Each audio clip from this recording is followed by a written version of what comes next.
Hi there, welcome. This is your 2023 Wildwood FSX 174 BHLE. We're just going to start off in the back corner here. In this back bumper tube here, you just got to pull this cap off and you'll find your sewer hose to empty your tanks. Just tucks away nicely in here so you can keep the smell out of the unit.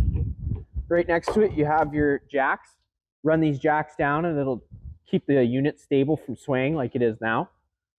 Right next to the jack, you have your sewer outlet. Your black is for your black tank, which comes from your toilet, and your gray is for your gray tank, which comes from your sink and your shower. You're obviously going to want to empty your black tank first, and then kind of wash out the hose with the gray tank. Up there is your power outlet cord. For this cord, you just got to take it up, line this tab up with this tab here. Plug it in, just give it a quarter turn and it snugs up. Down there, we have a standard 30 amp plug end. Just most campsites should have this end, but if you are at a site that doesn't have this end, we have a park adapter, which is a 15 amp adapter that comes included with the trailer. Here's your storage compartment. You just open it up, and customer opted for weight distribution, but here's your water hose with the park adapter I was talking to you about. In your compartment, you also have your spare tire.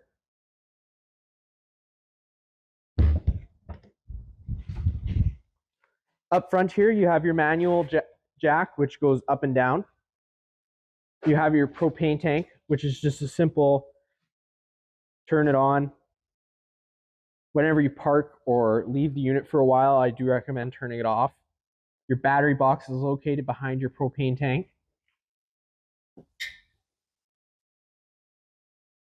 Here you have your stairs. You just got to pull them out and flip them down. And there's your stairs set up. Right here you have your fresh water connection. This is to fill your freshwater tank. You have a standard household plug. It is GFI, so if this doesn't work or if one of the other GFI plugs don't work, there's a main GFI inside the bathroom. You just have to hit the reset button. Here's your water heater. Pull this cover down. I'll talk to you about a reset procedure once we get inside, and this is the button I'm going to be referring to, this little black reset button. Whenever you turn on your hot water tank, you just always want to give that a little pop, and there should be water that comes out of there that'll allow you to turn it on. If there's no water in there, you run the risk of burning out your element.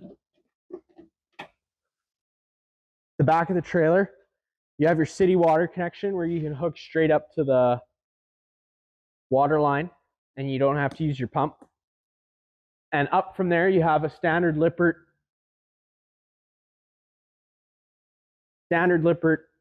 rear view camera you can get set up, which is an aftermarket option. And from there, you also have the mount for the steps to go up to the roof. We'll just take a quick step inside here now. As soon as you get inside, off to the right is your fire extinguisher. Up from the fire extinguisher, you have your light switch. This light will turn on, this switch will turn on just your one interior light, and all the other ones are on their own center push buttons to turn on. Here you have what runs your awning. Up is what puts it out. Now you're going to want it to let it go all the way out. How you'll know it's all the way out is you'll see the back of the tube and you'll see the little flaps stick out.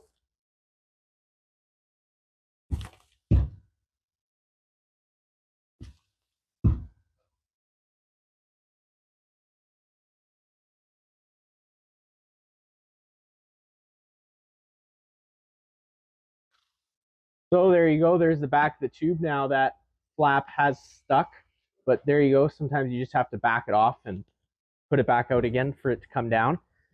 Now, if you ever get rain, you can adjust the pitch of your awning by just loosening this little screw here and pulling down with and it'll adjust the awning at the head. And then to keep it at that pitch, you can just tighten it and it'll stay where you left it. And now if you just like that, the way the height is, because it does allow for more shade, you can also adjust the other side and do the same thing and lower it.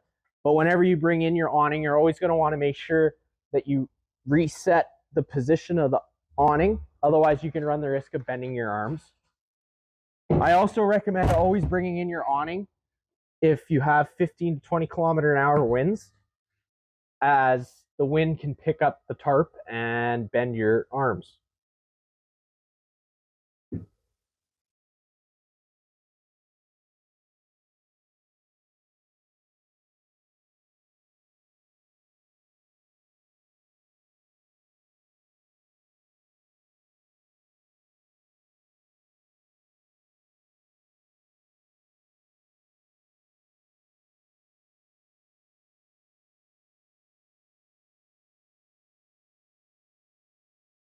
Now up from your awning switch, you have your water pump switch, which will turn on your water pump, which draws out of your freshwater tank.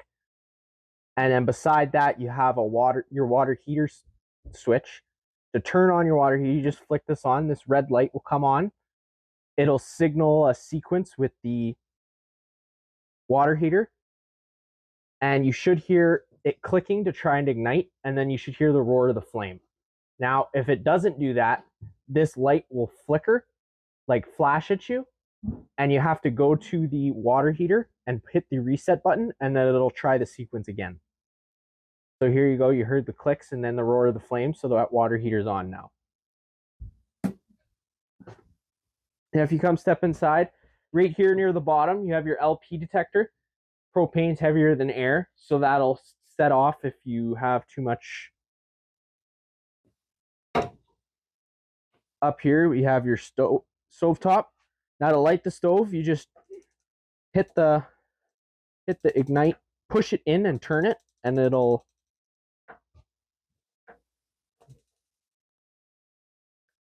and you have to turn on the switch for the stove to ignite. The lights.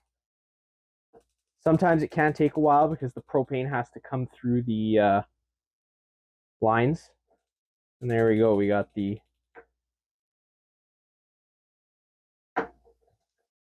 Now, whenever you're bringing this glass cover down, just make sure you assist it down, because if you do let it, it can slam and it can smash. You have your GFI outlet, and here you have your test button and your reset button. So if you ever have an outlet that doesn't work, that would be the first thing you should check. You have a sink, hot and cold water. Down from there, you have all your fuses. When a fuse pops, it'll sit in the middle. So you just have to turn it off and then on to reset it. And then here's all your fuses. If a fuse pops, it has a little red LED light that'll indicate which fuse has blown.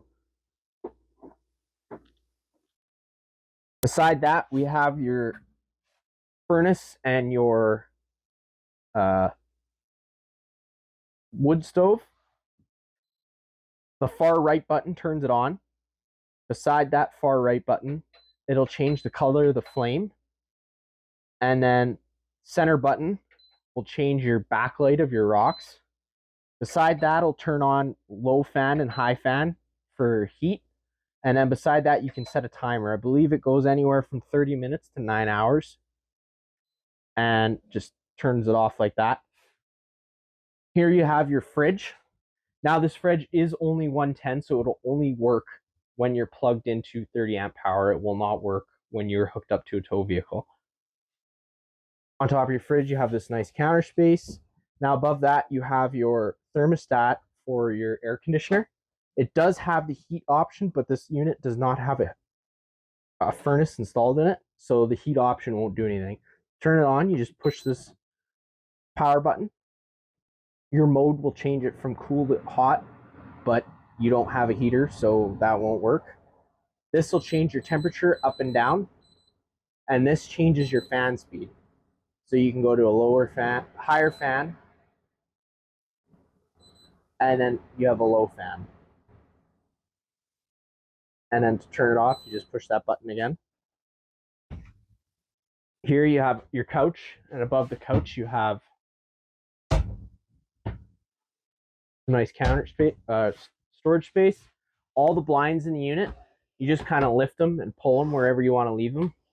And that's how those work. Here you have a fire exit right next to your bed. So how that works is you just pull this tab, the screen will pop out, and then you just flick this and push it on out, and off you go. You have a fire alarm. To test it, you just hold that button in, and that's how you know it still works. Inside the bathroom, you have a push button light. You have a shower, hot and cold water, and then you have your toilet, which you just open it up, flushes on the right. Now that's all for this little unit here. If you have any questions, feel free to give us a call.